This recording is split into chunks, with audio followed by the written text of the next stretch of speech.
Nalgonda bypass లోని Maruti Suzuki showroom పై BC సంఘం నాయకులు రాళ్ల దాడికి దిగారు. ఈ క్రమంలో షోరూం అద్దాలు పగలగొట్టారు. బీసీ నాయకులపై షోరూం సిబ్బంది పోలీసులకు ఫిర్యాదు చేశారు.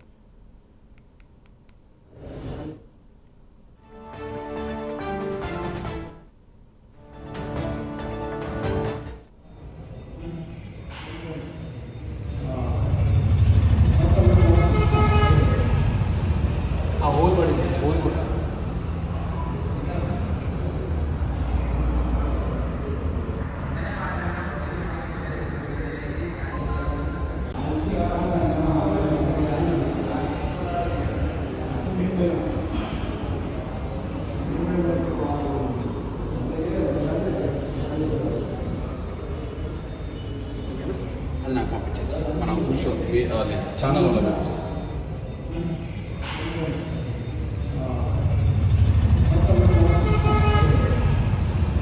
ఆ హోల్ పడింది, హోల్ కూడా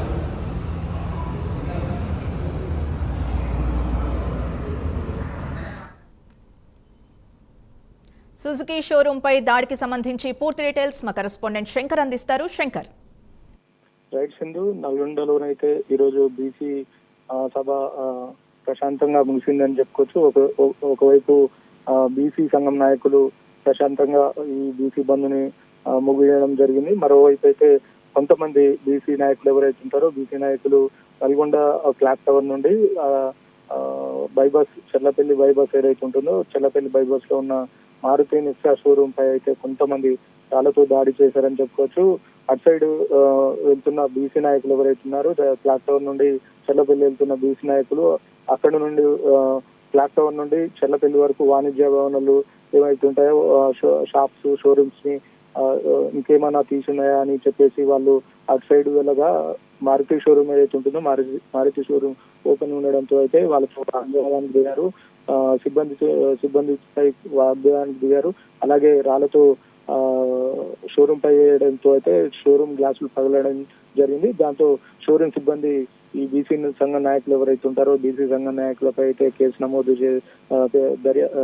ఫిర్యాదు ఇచ్చారు. ఫిర్యాదు ఇవ్వడంతో అయితే నల్గొండ పోలీసులు కేసు నమోదు చేసి దర్యాప్తు చేస్తున్నారు. అంటే ఒకవైపు బీసీ సంఘ నాయకులు ప్రశాంతంగా ఈ అన్ని పార్టీలకు సంబంధించిన మద్దతు ఇస్తూనే బీసీ సంఘ నాయకులు ప్రశాంతంగా ఈ నిరసన కార్యక్రమాలు చేస్తుంటే మరొక సైడ్ కొంతమంది నాయకులు అంటే ఈ బీసీ సంఘ నాయకులు ఎవరైతే ఉంటారో కొంతమంది బీజేపీకి సంబంధించిన ఇద్దరు నాయకులు ఎవరైతే ఉంటారో ఆ నాయకులు చర్లపల్లి సైడ్ వెళ్ళి ఆ షోరూమ్ ఏదైతే ఉంటుందో షోరూమ్ మీద రాళ్లు వేయడం జరిగిందని చెప్పేసి షోరూమ్ సిబ్బంది చెప్తున్నారు.